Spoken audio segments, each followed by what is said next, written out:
로마서 3장을 봅니다. 3장 19절부터 31절까지 말씀입니다.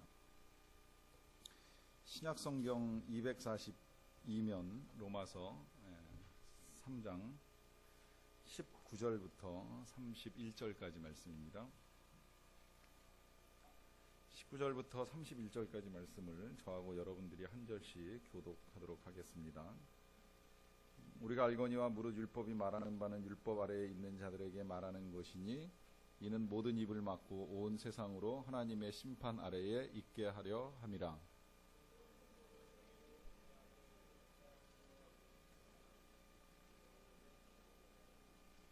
이제는 율법 외에 하나님의 한 의가 나타났으니 율법과 선지자들에게 증거를 받은 것이라.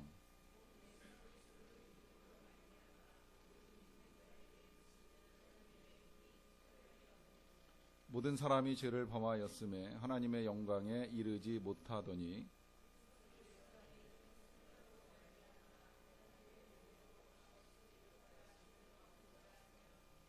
이 예수를 하나님이 그의 피로써 믿음으로 말미암는 화목제물로 세우셨으니 이는 하나님께서 길이 참으시는 중에 전에 지은 죄를 간과하심으로 자기의 의로우심을 나타내려 하심이니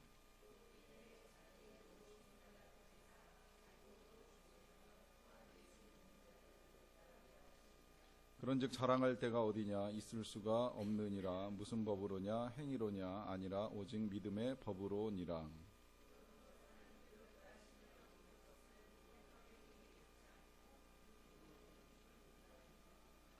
하나님은 다만 유대인의 하나님이시냐 또한 이방인의 하나님은 아니시냐 진실로 이방인의 하나님도 되시느니라.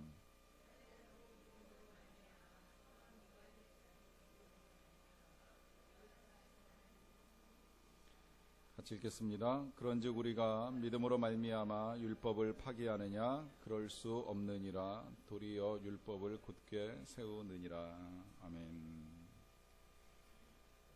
시중에는 로마서 강의한 설교집이나 혹은 강해 자료 또 주석들 여러 가지 나와 있습니다. 저는 말씀을 준비하는 습관이 이제 제가 필요한 것들을 준비를 다 하고 나면 제가 준비한 내용이 잘못됐을 수도 있고 또 다른 분들의 그 내용과 어떤 차이가 있는지 또 좋은 자료나 필요한 것들이 있으면 추가하거나 이제 빼기 위해서 다른 분들의 자료를 이제 나중에 보는 일을 이제 병행하면서 설교를 준비하는데 로마서 강의 준비하는 과정 중에 이제 보게 되는 책 가운데 마틴 로이드 존스 목사님 책이 있어요. 분량이 엄청 방대합니다. 그 전체가 14권, 그것도 14권에 멈춘 거예요. 이 15, 16장은 이제 빼놓으시고 책이 출판이 안 된 것 같아요. 이 14권 자체가 이제 워낙 방대하고 그냥 14권이 아니라 깨알 같은 글씨. 그러니까 요즘 책은 한 12포인트 나오는데 옛날 9포인트로 찍혀진 깨알 같은 글씨가 한 400페이지 되는 책으로 이제 14권 정도 되는 방대한 분량의 그 해설서가 이제 있기는 합니다. 제가 살려고 산 게 아니라 실은 이제 제 동서가 평신도 집사인데 어디서 그 책을 보고 로마서를 공부해야 되겠다고 사서 보다가 도저히 못 보겠다고 저한테 그냥 선물로 넘겨줘서 이제 저는 살 생각 없었어요. 저는 사도 다 보겠나 싶어가지고 이제 살 생각이 없었는데 오히려 몇 페이지 보다가 깨끗하게 이제 저에게 넘겨줘가지고 제가 이제 이 강의 준비하면서 이제 같이 병행해서 보는 일을 하고 있기는 합니다. 근데 그 주석이 좀 독특해요. 독특한 건 뭐냐면 보통 이제 일반적으로 이 모든 성경 해설서들이 시작이 되면 성경과 똑같이 1장부터 이렇게 이제 마지막 장까지 순서대로 풀어나가는 것이 대부분인데 안 그러면 뭐 꼭 순서가 일치하지는 않아도 이제 왔다 갔다 하면서 이렇게 좀 보더라도 어쨌든 1장이 서론이 중요하기 때문에 1장부터 시작해서 이렇게 이제 끝장까지 가는데 로이드 존스 목사님은 오늘 우리가 읽은 이 3장 21절부터 시작을 합니다. 그리고 3장 21절부터 시작해서 이제 쭉 가다가 한 8권쯤 가면 이제 로마서 1장으로 넘어가요. 처음에 그 구성이 좀 의아했어요. 왜 이렇게 책을 쓰셨는가 하는 게 궁금했는데 이제 이 어간에 와가지고 이제 다시 보니까 책 서두에 그걸 이유를 밝혀 놓으셨더라고요. 그 이유는 이제 로이드 존스 목사님이 생각하시기에 로마서 전체에서 오늘 우리가 보는 이 부분이 가장 중요하다고 생각을 한 겁니다. 그러니까 우리가 지금 이제 다시 들어야 되는 복음이라고 하는 이 주제를 가지고 말씀을 나누는데 정확하게 표현하자면 이제 복음의 시작이 로마서 이 3장 19절 내지는 21절부터 시작이 되는 걸로 보신 거예요. 물론 그 전에 복음이 없었던 건 아니에요. 1장 17절 같은 경우에 믿음에서 믿음으로 이루게 한다라고 하는 이것, 하나님의 의가 나타났다라고 하는 것, 의는 믿음으로 산다라고 하는 이 모든 것들이 다 복음이긴 하지만 사실 우리가 실제로 1장부터 3장까지 이렇게 오는 동안에 좀 답답한 부분이 없지 않아 있었어요. 왜냐하면 복음보다는 이제 우리의 절망스러운 상황들을 우리가 계속 보아왔기 때문입니다. 그런데 이 3장 이제 19절로 접어들면 이제 진짜 하나님이 우리를 위하여 하신 일, 말 그대로 이제 복음이 무엇인가라고 하는 걸 이제 분명하게 열어주기 때문에 이걸 먼저 전해야겠다는 생각을 하시고 복음주의자이신 이제 로이드 존스 목사님은 이제 이 3장부터 시작을 했는데 우리가 오늘 그 중요한 부분을 이제 본다라고 하는 걸 먼저 말씀드리면서 일단 이걸 보기 전에 다시 한번 좀 시간이 흘렀기 때문에 지난번까지 배웠던 내용을 간단하게만 좀 정리를 하고 가도록 하겠습니다. 1장에서는 우리가 이제 그 인사와 서론과 더불어서 다른 내용이 뭐냐면 이방인들의 죄를 가지고 이야기했어요. 여기서 이방인이라고 하면 유대인을 제외한 나머지 사람으로 봐도 되고 오늘날로 보면 하나님을 모르는, 하나님을 믿지 아니하는 모든 사람들을 이방인이라고 보시면 됩니다. 실제 그런 것이 1장에서 그렇게 표현됐잖아요.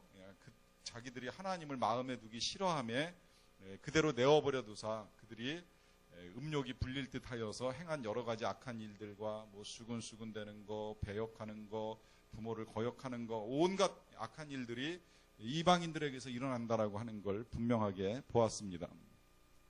그러고 2장으로 넘어가서 본 게 뭐예요?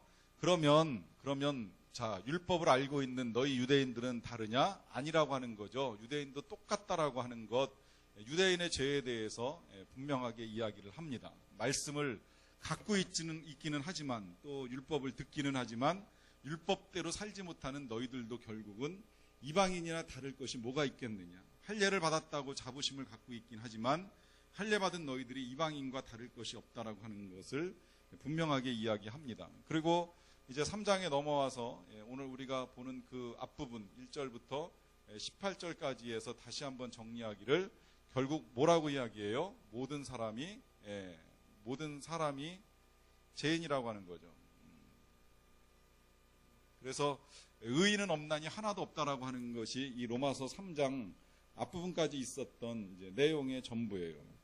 결국은 이제 우리 모두가 다 죄인이라고 하는 사실, 그로 말미암아 하나님의 심판을 피할 수가 없다라고 하는 것이 우리에게 복음이 필요한 이유가 되기도 하고 또 이제 우리가 3장 19절까지 오게 된 이유라고 하는 것입니다. 사실 오늘 내용이 중요하다라고 하는 말씀을 제가 이제 앞서 드리긴 했습니다만 낮에 이 말씀을 전하고 나서 이제 다시 점검하는 중에 그런 생각을 해봐요. 이 중요한 말씀이 정말 듣는 성도들에게 충분하게 전달이 됐는가. 오늘 복음의 내용을 다룬다라고 말씀을 드렸는데 듣는 사람들의 마음 속에는 복음이 정말 충분하게 전달된 것이 맞는가 하는 이제 이런 고민이 좀 생겼습니다.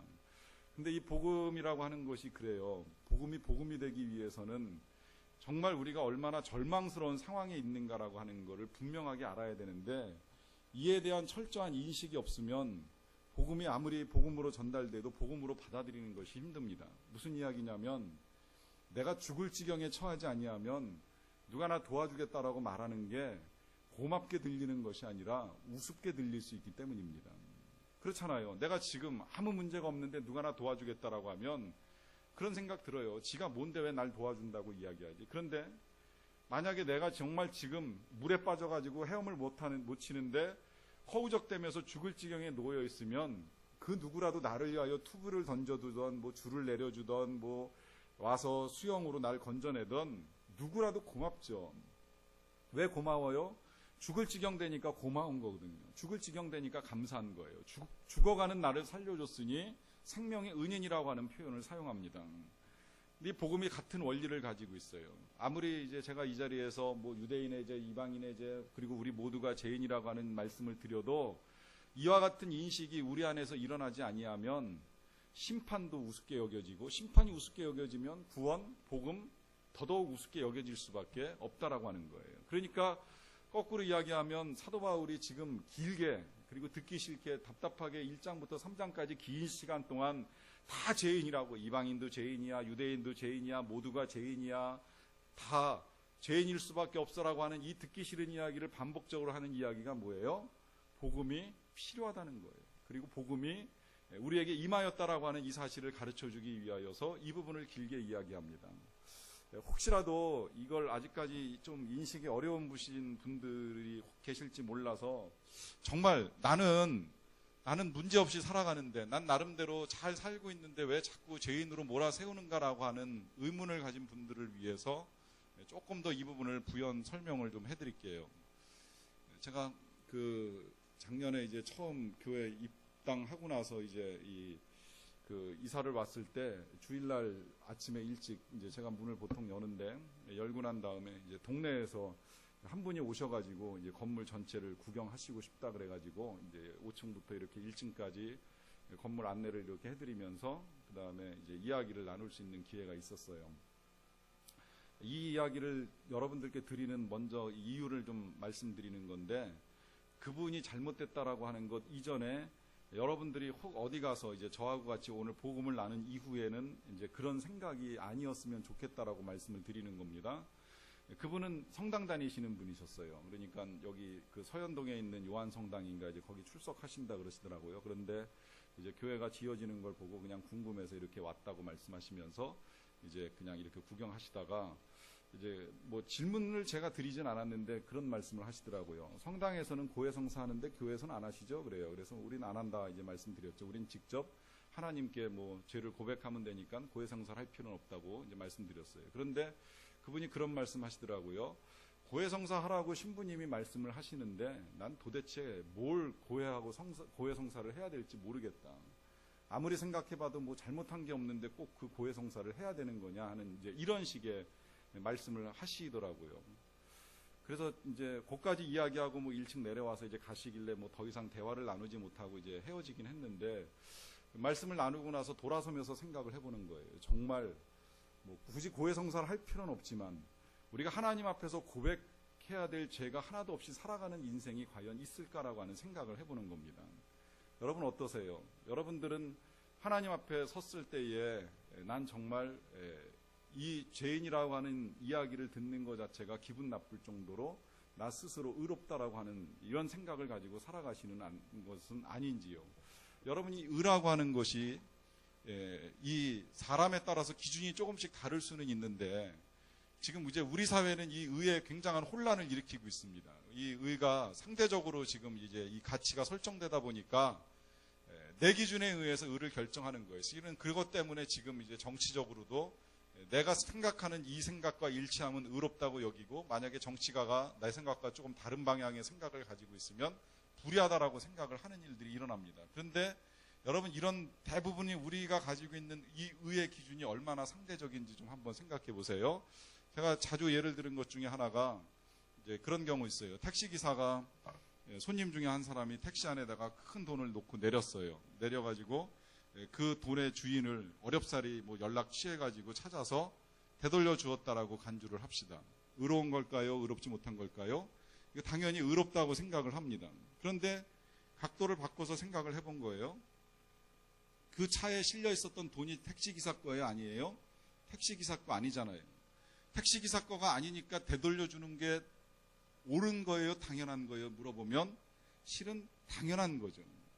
근데 요새 세상엔 누가 그걸 되돌려 주느냐, 그냥 내가 가져버리지, 모른 척하고 도망가 버리지 하는 이 생각이 워낙 널리 퍼져 있다 보니까 그렇게 되돌려 주는 정도를 우리는 의라고 생각을 합니다. 실은 되돌려 준다라고 하는 것 정도는 의가 아니라 그냥 당연히 해야 될 정도예요. 조금 여기서 이제 우리가 워낙 나쁜 세상, 도둑질하고 뭐 사기치고 거짓한 사기하고 거짓하는 이런 악한 일들이 있다 보니까 이 정도 수준 돼야지 이제 우리는 불의하다라고 생각을 해요. 그리고 거꾸로 이건 무슨 이야기가 되냐면, 내가 이 정도 하지 아니하면 난 의롭다라고 생각하면서 살아가고 있습니다. 남의 거 훔치지 아니하면, 남을 때리지 않고 죽이지 않으면 내가 의로운 정도 아니겠는가. 여러분, 적어도 우리들 기준으로 해서 생각할 때 의로운 정도 되려면 이 정도는 뭐 말할 것도 없고요. 실은 적어도 구제하고 선행하는 것, 진짜 길에서 강도 만난 이웃을 돌봐주는 정도 돼야지 우리 생각에 의로울 수 있다라고 하는 정도 된다는 이야기예요. 그러니까 얼마나 기준에 따라서 달라요. 아까 되돌려주는 것이 대단한 줄 알았는데 실상 내게 아니라고 생각해 보니까 이건 기본이고, 기본에서 좀 넘어가가지고 내가 가진 시간, 물질 조금 쏟아가지고 남 도와주면 이게 이제 좀 의롭다라고 말할 수 있는 것인데, 문제는 이렇게 살아가도 결국은 하나님의 나라에 도달할 수 있느냐 없느냐? 도달할 수 없다는 거예요.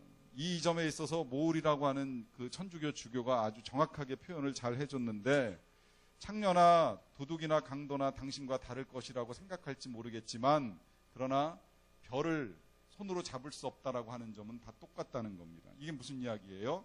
여기 있는 사람이나 뭐 나나 좀 더 나은 사람이나 다르다고 생각할지 모르겠지만 하나님 나라에 갈 수 있는 방법은 누구에게나 다 없다는 겁니다. 이게 지금 우리의 실체라는 거예요. 혹자들은 이건 보통 타종교나 뭐 심지어 이제 그 종교 다원주의를 가지고 있는 우리 이단 쪽에서도 이야기하는 것이 길이 다른 거 아니냐, 산 정상에 가기 위해서 길이 조금 다른 거 아니냐, 결국은 천주교나 뭐 기독교나 아니면 불교나 유교나 다 결국은 구원 있는 거 아니냐, 심지어 뭐 극락이나 천국이나 똑같은 거 아니냐, 예수 믿으면 천국 가고 부처 믿으면 극락 가는 거 아니겠느냐. 제가 가장 최근에 그 속이 상하고 조금 나쁘게 표현하면 우라통이 터졌던 것 중에 한 가지가 뭐냐면, 어렸을 때 저하고 한 교회를 다녔던 친구들조차도 우리가 죽어 하나님 앞에서 심판을 받는 게 결국은 염라대왕 앞에서 심판받는 거랑 똑같은 거 아니냐라고 말하는 친구가 있어가지고 답답해서 혼이 났는데, 여러분 그건 하나님을 모를 때의 이야기지요. 이게 지금 하나님을 우리가 정확하게 알면 우리가 아무리 뭐 되돌려주는 일을 하고 구제하고 선행하는 일 다 해도요, 하나님 나라 절대 이룰 수가 없습니다. 만약에 정말 산 정상에 올라가는 거를 따지자고 하면 길이 여러 갈래인지 모르겠는데, 하늘에 닿는 길은요, 하늘에서 옛날 우리 동화책에서 많이 이야기하듯이 하늘에서 동화줄이 내려오기 전에는 갈 방법이 없어요. 그리고 내려왔을 때에, 이거 나중에 여러분 전도회 할 때 그 반대 질문 부딪히면 이제 써먹으시라고도 말씀을 드리는 건데, 하늘에서 줄이 내려와야 돼요. 그 내려온 것도 내려와서 다 올라갑니까? 붙잡아야 올라가지요. 동아줄을 붙잡아야지 올라갑니다. 그런데 이거 붙잡아가지고 올라갈 수 있을까 없을까 고민하다가 못 붙잡으면 어떻게 돼요? 동화책에서는 늑대나 여우가 와가지고 왜 그 오누이를 잡아먹고 끝나잖아요. 그렇게 되지 않기 위해서 동아줄을 붙잡는 거죠. 마찬가지로 동아줄은 그냥 비유하자면 예수님을 그래서 보내주신 거예요. 우리의 힘으로는 아무리 구제하고 선행하고 돌보고 다 해도 우리를 구원할 방법이 없으니까 하나님께서 예수 그리스도를 보내주신 거예요. 그걸 우리가 믿음으로 믿고 받아들이고 붙잡으면 구원이 열리는 것이고, 못 붙잡으면 결국은 멸망할 수밖에 없다는 것이 성경이 우리에게 가르쳐주는 복음이고 진리입니다. 그래서 이제 우리의 그 지금 이 절망적인 상황, 우리의 힘으로는 도저히 하나님 나라에 다다를 수 없는 이 절망적인 상황을 우리가 인정할 수밖에 없다라고 하는 거죠. 그러면 이제 다시 하나 또 그냥 이건 이제 그 본문을 풀어나가기 위해서 드리는 질문인데, 그렇다면 도대체 정말 유대인들이 먼저 율법을 받은 이유는 뭐냐? 그들은 그 율법을 받고 나서 자신들의 죄를 해결하지 못하고 구원을 이루지 못했다라고 하면, 진짜 유대인의 입장에서는 이 율법 왜 하나님이 우리에게 주셨느냐라고 하는 질문을 할 수 있는데요.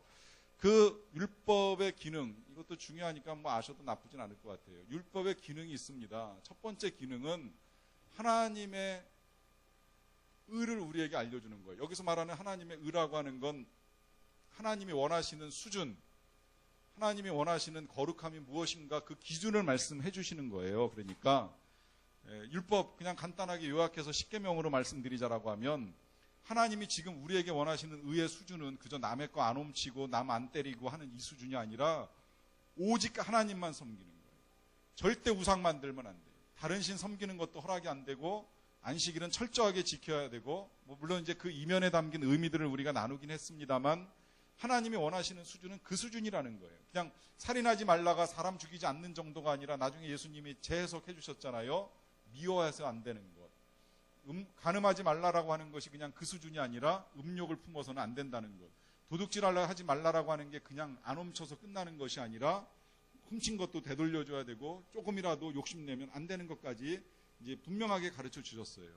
이 하나님의 수준이 어느 정도인지 아까 우리가 보았던 우리의 수준하고는 전혀 다른 수준을 율법이 우리에게 먼저 보여주는 겁니다.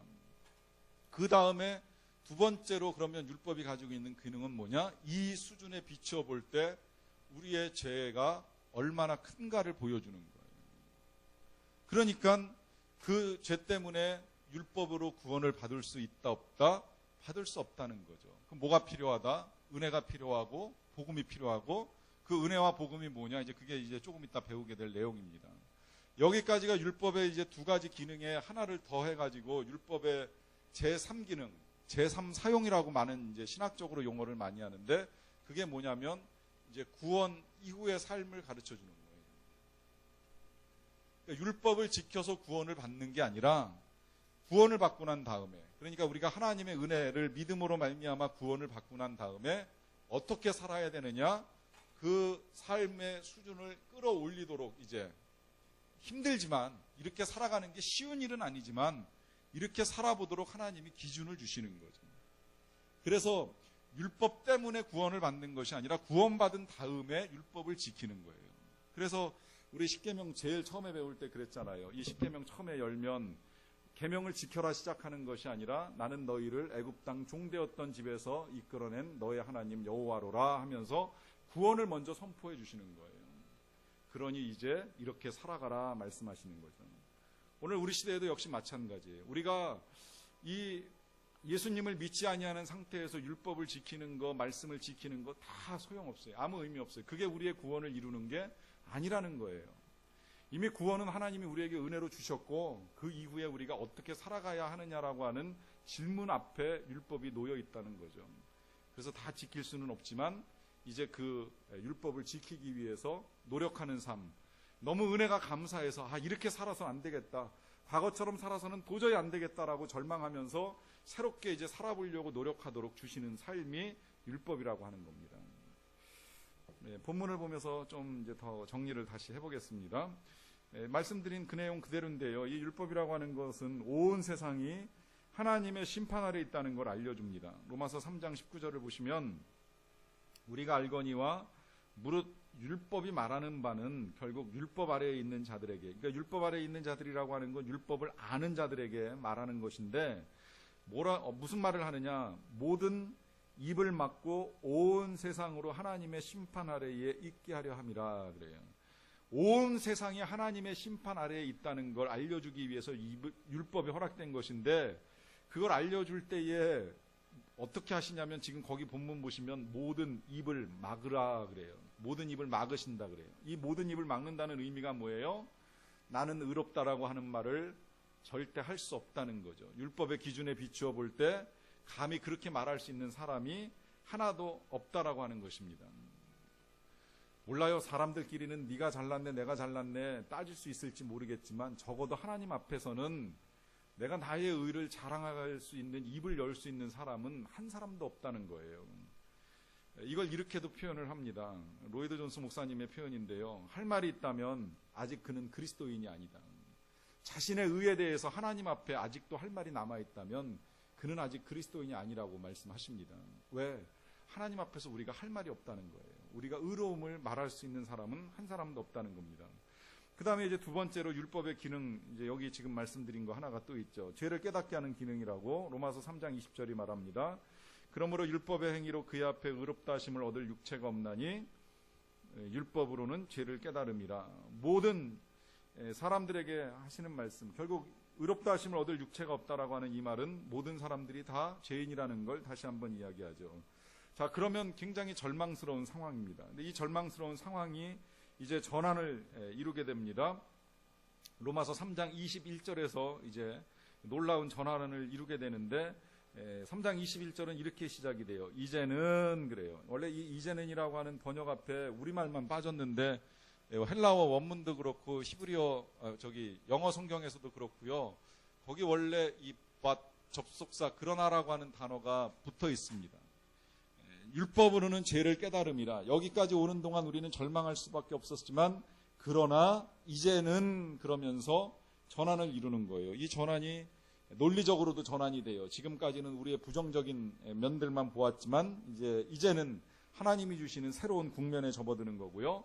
또 시간적으로 보면 지금까지는 구약 율법의 시대였는데 그러나 이제는 이제 신약 은혜의 시대가 열린다는 겁니다. 또 그러면서 한편으로 역사적으로 또 전환을 이루는 건 뭐냐면 이제 종말이 시작되는 거예요. 예수 그리스도의 오심으로부터 종말은 시작되었고 아직 완성되진 않았지만 이제 장차 이루게 될 마지막 때가 가까웠다라고 하는 걸 이 이제는이라고 하는 하나의 단어로 이제 우리에게 제시해주고 있습니다. 그래서 이제는 율법 외에 하나님의 한 의가 나타났다 그래요. 아까 제가 율법의 그 첫 번째 기능에서 하나님의 의라고 말씀드렸죠. 하나님의 기준, 하나님의 거룩하심을 말씀드렸습니다. 이거 외에 또 하나의 하나님의 의가 또 나타났다는 거예요. 그 의가 뭔지 이제 풀어갑니다. 그 의는 율법과 선지자들에게 증거를 받았다 그래요. 성경에서 항상 율법과 선지자 그러면 이건 무조건 구약 성경 이렇게 묶으십시오. 선지자는 선지서 12권, 17권을 이야기하는 것이고요. 그 다음에 율법 그러면 이제 모세 오경을 주로 이야기하는데 모세 오경뿐만이 아니라 하여튼 율법과 선지자 그러면 구약 성경 전체를 말한다고 그냥 그렇게 푸시면 되는데 율법과 선지자들에게 증거를 받았다라고 하는 건 우리 예수님이 어느 날 갑자기 불쑥 튀어나오신 것이 아니라는 거예요. 우리 예수님이 창세 때로부터 계속해서 이미 말씀되시고 증거되셨어요. 심지어 창세기 3장 아담의 시대부터 시작해서 하나님께서 예수님을 준비하고 계시는 걸 보여줍니다. 그래서 너의 후손에게서 이제 뱀의 머리를 칠 자가 태어날 것이라고 하나님이 아담에게 말씀하셨죠. 그 후손이 예수님이시고요. 그렇게 시작된 이 예수님에 대한 이야기는 성경을 읽어나가는 동안에 출애굽기, 레위기, 제사제도를 통하여서 예수님이 장차 하실 일을 미리 보여줍니다. 오늘 우리 본문에도 이제 그 제사의 일부분이 나오는데 이게 그냥 제사를 드리는 게 아니라 예수님이 올 걸 다 준비해서 미리미리 하나님이 제도를 세워나가신 거예요. 그러다가 시편에서도 예수님의 고난이 예언되고 이사야서 넘어가면 뭐 말할 것도 없이 예수님에 대한 이야기가 계속 미리미리 증거가 다 된 겁니다. 이 증거를 받은 다음에 때가 이르렀을 때 정말 여기서 표현한 대로 이제 그 하나님의 의이신 예수님이 나타나는데 그것을 이제 거기 그 뒤에 이렇게 풀어줬죠. 곧 예수 그리스도를 믿음으로 말미암아 모든 믿는 자에게 미치는 하나님의 의인이 차별이 없느니라. 일단 이 의는 모든 사람들에게 차별이 없다 그랬어요. 그 사람은 어떤 사람들이냐? 예수 그리스도를 믿는 사람들에게 차별이 없다는 겁니다. 엄밀하게 이야기하면 차별이 있어요. 누구한테 차별이 있느냐? 믿지 아니하는 자들에게만 차별이 있지 예수님을 믿는 모든 사람들에게는 이방인이나 유대인이나 차별 없이 이 하나님의 의가 전달된다라고 하는 것입니다. 자, 그러면 이 의라고 하는 게 도대체 뭔가 조금 더 이제 우리가 알기 위해서 이제 일단 밑에 로마서 3장 23절을 보겠습니다. 다시 한번 이야기합니다. 모든 사람이 죄를 범하였음에 하나님의 영광에 이르지 못한다. 이것도 사실 우리가 알고 갈 필요가 있는데요. 모든 사람이 죄를 범하였다는 건 이제 많이 말씀드렸기 때문에 반복 안 합니다. 그런데 죄를 범한 결과로 하나님의 영광에 이르지 못한다는 건 여러 가지 의미 있어요. 그냥 쉽게 이야기하면 아까 그림대로 천국에 이르지 못하는 거예요. 하나님의 영광이 가득 찬 곳은 하나님의 나라인데 여기 이룰 수가 없는 거예요. 이것만이 아니라 죄를 범했기 때문에 우리는 이 세상에 살면서 하나님의 영광을 볼 수도 없고 알 수도 없습니다.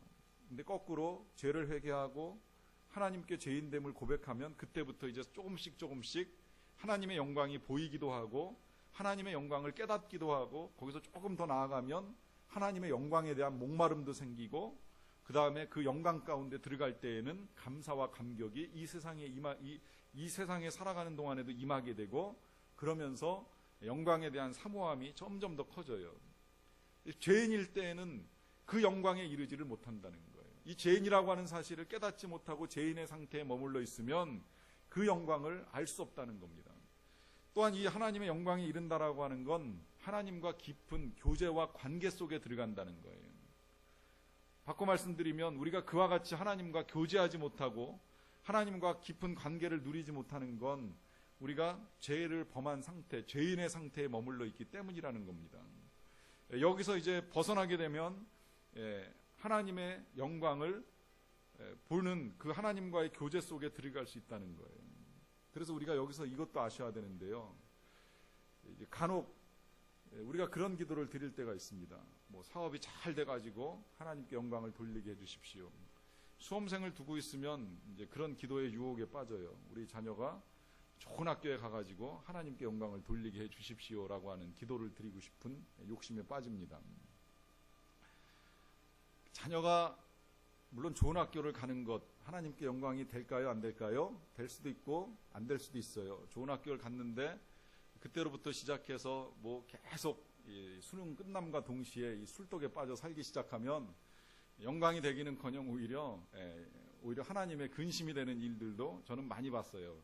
제가 실제로 이 과거에 교회에서 기도해 주던 애가 절대 갈 수 없는 학교에 가기 위해서 기도를 부탁하고 실제 정말 놀랍게도 그 학교에 합격을 했는데 합격하는 순간부터 진짜 술독에 빠져가지고 헤어나오지 못하는 걸 보면서 내가 왜 기도를 했던가 하는 고민까지 들 정도로 그 정말 우리가 생각하는 성취의 일들이 하나님의 영광을 드러내느냐라고 하는 데 대한 의문이 생깁니다. 근데 놀랍게도 진짜 하나님의 영광을 받으시는 건 뭐냐면 우리가 성공하든지 실패하든지 그 가운데에서 하나님을 찾을 때, 하나님과 교제할 때 놀라운 영광이 나타납니다. 특히 낙방한 사람들, 실패한 사람들이 좌절하지 않고 그 절망 속에서 그래도 나는 하나님을 붙들고 다시 설 거야 이렇게 고백할 때 놀라운 하나님의 영광이 임하는 것을 보게 됩니다. 가끔 그럴 때 있어요. 진짜 이 개업 예배를 드리는 일도 있지만 어쩌다 진짜 폐업 예배를 드려도 본 적이 있고 너무 힘들어서 와서 기도해달라고 부탁해서 가가지고 기도를 드릴 때 예배하고 기도할 때 신방에서 예배하고 기도할 때 그런 고백을 들을 때는요 전화로 갔던 제가 오히려 되려 은혜를 받고 옵니다. 왜냐하면 그 사람의 고백 속에 하나님의 영광이 나타나는 거예요. 이 사람이 이 절망스러운 상황에서 낙심치 않고 끝까지 하나님을 붙들고 가는 그 모습 속에서 은혜를 받고 오는 겁니다. 이게 하나님과 교제하는 데에서 드러나는 하나님의 영광이라고 하는 거예요. 죄에서부터 벗어나서 그와 같은 영광을 사모하는 마음이 있는 거죠. 그런데 안타깝게도 모든 사람이 죄를 범하였기 때문에 하나님의 영광에 이르지 못합니다. 그런데 그리스도 예수 안에 있는 속량, 이 속량이라고 하는 단어는 값을 치른다라고 하는 의미예요. 과거에는 이게 구속이라고 하는 단어로 번역이 돼서 많이 사용되다 보니까 저도 헷갈렸어요. 구속 그러면 감옥에 갇히는 걸 보통 구속 그러는데 성경은 구원과 속량을 합쳐가지고 구속이라고 많이 썼거든요. 이제 요새는 이해하기 쉽게 이제 속량으로 다시 써놨는데 이 속량은 값을 치른다는 겁니다. 무슨 값을 치르냐면 과거에 여기서 이 단어는 노예의 값을 치러주고 노예를 해방시켜줄 때 사용되는 단어입니다. 마찬가지로 우리가 죄의 노예, 죄의 책임의 노예를 지고 있을 때에 예수 그리스도 안에 있는 속량, 그 값을 치러주심으로 말미암아 하나님의 은혜로 값없이 의롭다 하심을 얻은 자가 되었다는 거예요. 여기에 이제 하나님의 의가 나타나는 겁니다. 그럼 뭐냐면 우리는 값없이 의롭다 하심을 얻게 되었다는 거죠. 이 값이 없다라고 하는 표현, 이건 우리가 우리의 구원을 위하여 할 수 있는 일이 아무것도 없다는 거예요. 어떤 대가를 지불할 것도 없다라고 하는 겁니다. 말 그대로 값없이 우리는 받는 거예요. 여기 아직도 너무 쉬운 거 아니냐라고 생각하는 건 그게 아까 3장 19절에서 말했던 그렇게 생각하는 우리의 입을 막아야 된다는 거예요. 우리가 뭘 하려고 하면 그건 우리의 의지, 하나님이 원하시는 의가 아니라는 겁니다. 그러니까 우리에게 값없이 주신 건 맞아요. 그러나 우리가 값없이 받았다라고 해서 절대 또 잊지 말아야 될 건 뭐냐면 받는 우리가 값을 치르지 아니하였을 뿐 주시는 하나님은 엄청난 값을 치르셨습니다. 무슨 값이에요? 예수님이죠. 그 아들을 세상에 보내시고 사람들에게 모욕받게 하시고 고난당하게 하시고 십자가에 죽게 하시는 또 죽음까지 들어가게 하시는 이것. 여러분이 예수님의 죽으심은 순교자의 죽음하고 달라요. 순교자들은 죽어도 하늘의 영광을 알고 있습니다. 그리고 하늘의 상급을 알고 있고 하늘의 면류관을 알고 있고 구원의 은혜를 아니까 우리가 순교도 힘들지만 영광으로 생각하고 감당하시는 거예요. 그런데 예수님은 달라요. 예수님은 그 영광 이전에 철저하게 심판입니다. 하나님의 혹독한 심판이에요. 영화 패션 오브 크라이스트를 보면 예수님의 고난이 가장 리얼하게 묘사가 되어 있는데 그 리얼한 묘사가 가지고 있는 전달의 내용은 바로 그거예요. 심판이 그만큼 처절하고 가혹하다는 거죠. 그게 너무나도 힘들다 보니까 예수님이 이거 지나가면 안 됩니까? 이거 피할 수 없습니까? 하나님께 기도 드리시면서 감당하시는 거예요. 이게 그냥 때가 되면 십자가 지고 때가 되면 부활하고가 아니라 몇 번 예수님도 주저하고 망설이면서 받으신 고난이라고 하는 겁니다. 이 고난의 값을 치르고 주셨기 때문에 우리에게 값이 없는 것이지 하나님께는 엄청난 값을 치르신 거죠. 이게 중요한 이유가 있습니다. 왜냐하면 여기 지금 율법 외에 하나님의 한 의가 나타났다라고 하는 표현을 지금 아까 우리가 21절에서 봤잖아요. 이 의를 우리가 잘 이해해야 되는데 왜 그럼 하나님께서 그와 같은 일을 하시면서 우리를 구원하시나? 그냥 이런 질문도 있잖아요. 그냥 쉽게 하나님이 다 구원하시면 되지, 다 용서하시면 되지, 왜 굳이 예수님을 십자가에서 그렇게 비참하게 죽게 하시고 그걸 믿어야지 구원을 받는다고 하시는가? 만약에 우리의 생각대로 그렇게 하면 여러분 그게 하나님의 불이라고 하는 사실을 아세요? 하나님이 잠언에서 그런 말씀을 하십니다. 악인을 의인이라 하고 의인을 악인이라고 하는 자를 미워하시느니라 하는 말씀이 있어요. 또 이사야서 읽어나가다 보면 그런 말씀도 있습니다. 악인에게 뇌물을 받고 죄 없다 하는 자를 심판은 할진저 이러면서 하나님이 하시는 말씀이 있어요. 그 말씀이 사실 맞기는 맞죠. 우리가 생각할 때에도 저 사람 죄를 지은 게 분명한 사람인데 우리가 눈으로 보거나 이제 정확하게 증거가 있는데 그 사람을 재판해주는 재판장이 친척이야, 사랑해, 그래서 판결을 내리는데 무죄입니다. 그러면 대번에 우리가 어떤 반응을 보이겠어요? 이건 불이라고 판단할 거 아닙니까? 그럼 마찬가지로 우리가 지금까지 우리가 죄인이라고 하는 사실을 다 확인을 했는데 어느 한순간에 하나님께서 그냥 다 죄 아니야, 용서할게, 그러면 이거 옳아요? 틀려요? 틀린 거죠. 하나님이 불의하신 거죠. 지금까지 계속해서 율법을 통하여서 죄의 삭시 사망이라고, 또 이 율법에 이르지 못하면 멸망할 수밖에 없다라고 심판을 그렇게 말씀하신 하나님이 어느 날 갑자기 아무 대가 없이 조건 없이 모든 사람의 용서를 선포한다고 하면 그건 하나님이 불의한 일을 하시는 거예요. 그러니까 하나님이 이 불의함에 빠지지 않기 위하여서 선택하신 또 하나의 의가 뭐예요? 그 모든 죄에 대한 심판을 예수님에게 대신 형벌로 내리시는 겁니다. 이게 조금 이해하기 아직도 좀 그냥 용납하기가 어렵다라고 생각을 하신다면, 이해는 되지만 마음으로 수용이 안 되신다면 이렇게 예를 들어서 조금 더 제가 구현을 해드립니다. 어떤 나라의 왕이 나라의 법을 세웠어요. 그 법을 어기는 사람은 사형에 처하는 거예요. 사람들이 그 죄를 범하지 않습니다. 사형에 처해질 수 있다라고 하는 생각 때문에. 그런데 놀랍게도 그 나라의 백성들 가운데 유일하게 왕의 어머니가 그 죄를 지은 거예요. 법에 따라서 왕은 죽여야 돼요. 우리 어머니이기 때문에 난 이거 못 죽이겠다라고 하면 백성들이 생각할 때 그건 다 불의한 일이 돼버리잖아요. 사형에 처할 수밖에 없어요. 근데 왕 입장에선 고민이지요. 자기가 선포는 했는데 어머니라고 용서를 하면, 사랑하는 어머니이기 때문에 그 무죄라고 선고를 해주면 불의한 일이 되고 통치할 수가 없잖아요. 그러니까 고민하다가 왕이 선택을 하는 거예요. 사형이 맞다. 그 대신에 어머니 대신 내가 죽겠다. 이게 십자가의 은혜라는 거예요. 그래서 왕은 공의를 이루는 겁니다. 마찬가지로 하나님은 하나님의 약속을 이루기 위하여서 하나님이 대신 예수님을 보내어서 죽게 하심으로 우리의 값을 치러 주셨다라고 하는 의미입니다. 이 예수님을 또 다른 표현으로는요, 하나님께서 우리의 죄를 간과하시기 위한 화목제물이라고도 표현을 하는데요. 이 화목제물이라고 하는 것, 로마서 3장 25절입니다. 이 예수를 하나님이 그의 피로서 믿음으로 말미암는 화목제물로 세우셨으니 이는 하나님께서 길이 참으시는 중에 전에 지은 죄를 관가하심으로 자기의 의로우심을 나타내려 하심이라 그래요. 이 화목제물이라고 하는 거는 이제 그 구약에서 말하는 화목제하고는 조금 달라요. 구약에는 그 5개의 제사가 나오는데 번제가 있고 소제가 있고 그다음에 화목제가 있는데, 구약에서 말하는 화목제는 말 그대로 감사제예요.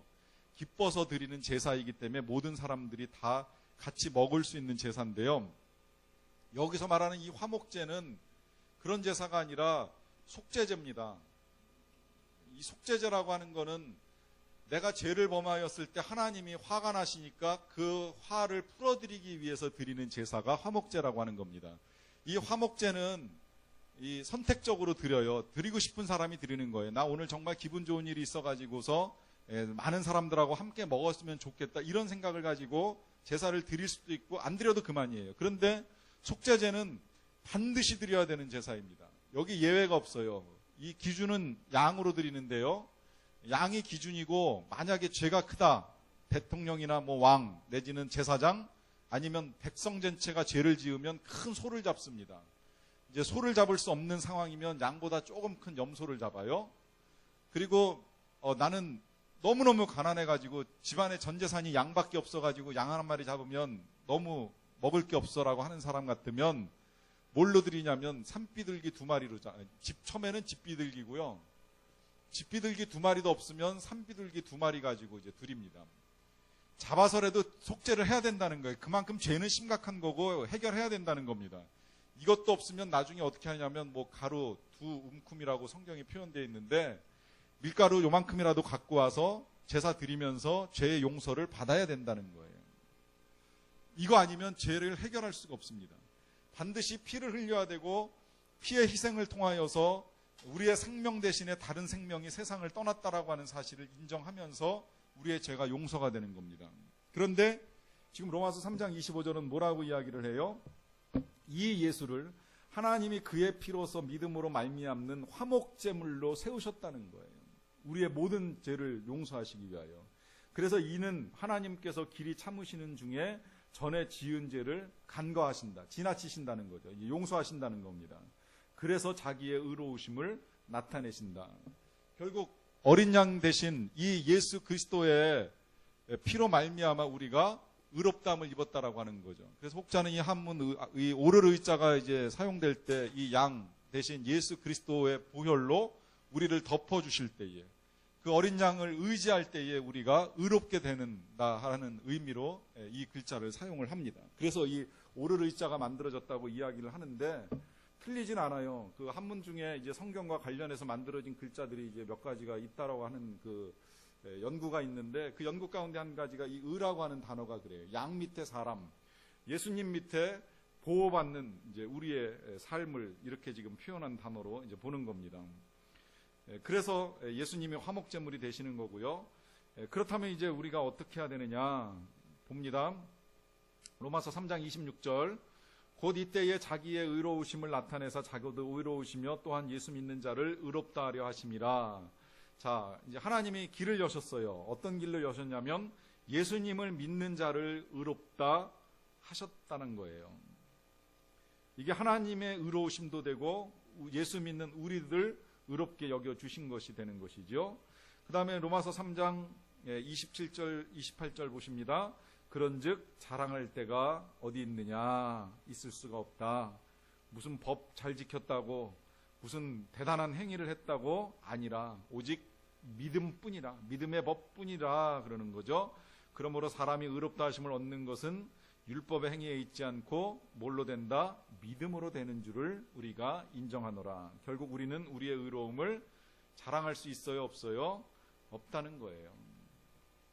자, 그러면 우리를 의롭다고 여겨주실 분은 누구시냐? 오직 하나님 한 분뿐이시라는 거죠. 로마서 3장 29절 봅니다.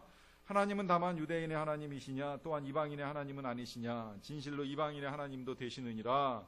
할례자도 믿음으로 말미암아 또한 무할례자도 믿음으로 말미암아 의롭다 하실 하나님은 한 분이시니라.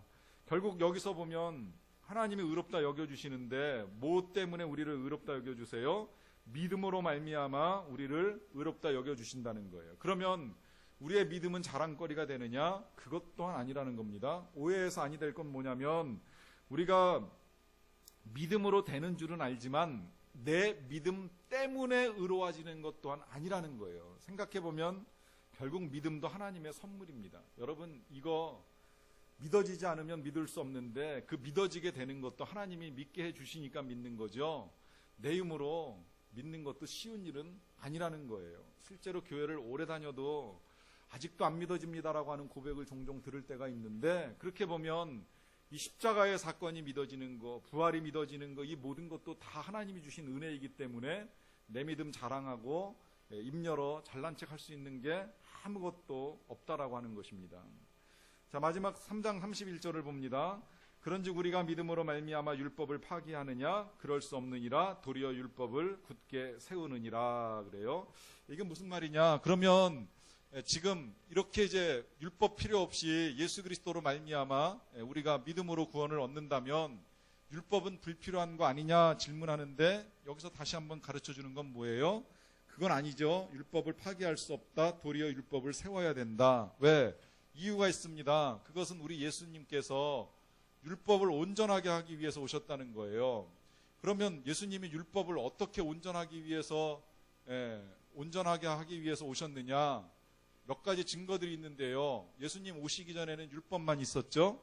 근데 예수님이 오셔가지고 무슨 일을 하셨어요? 제일 먼저 하신 건 율법을 재해석해 주셨습니다. 마태복음 딱 열면 1, 2, 3, 4장 이제 예수님 시작하자마자, 사역 시작하자마자 제일 먼저 하시는 일이 뭐냐면 율법을 재해석해 줘요. 그래서 율법 조문을 지키는 게 중요한 것이 아니라 우리가 어떤 마음으로 살아가야 되는지를 이제 알려주시죠. 해석만 하고 끝난다고 해서 이것이 진리는 아닙니다. 여러분, 진리의 원리가 있는데요.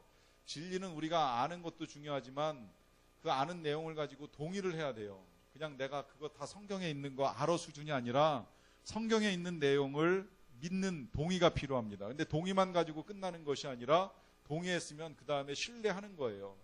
천국이 있다면 천국이 있다는 사실을, 구원이 있다면 구원이 있다는 사실을 신뢰하는 게, 이게 진리의 완성입니다. 예수님도 역시 마찬가지로 율법을, 진리인 이 율법을 해석해 주는 것으로 끝나는 것이 아니라 예수님 자신이 율법에 순종을 해요. 그래서 율법대로 예수님도 하나님을 뜨겁게 사랑하시고 한 사람 한 사람을 사랑하시잖아요. 이웃을 내 몸처럼 사랑하시잖아요. 아무리 바빠도 만날 사람 다 만나시고 사랑과 은혜를 나누십니다. 순종하시는 거예요. 순종해서만 끝나는 것이 아니라 율법에 따라 예수님이 심판을 받아요. 십자가에서 완전한 심판을 받으시는 거죠. 그 십자가의 심판을 통하여서 이제 예수님이 하나님의 거룩하심, 하나님의 의를 이룹니다. 율법을 폐기하신 것이 아니라 율법을 완성하신 거예요. 이 완성된 율법을 통하여서 예수 그리스도가 하나님의 의를 이루셨기 때문에 결국 우리가 이 예수님을 믿으면 우리가 의로워지는 것이고, 예수님을 믿지 못하면 우리가 하나님 앞에 의롭다 여김을 받을 수가 없게 된다라고 하는 것입니다. 이게 하나님의 의고, 이것이 하나님이 우리에게 주신 복음의 내용입니다. 이 복음을 믿음으로 말미암아 하나님께로부터 의롭다 여김 받으시기를 간절히 축원합니다. 잠깐 찬양하고 기도하고 갈까요?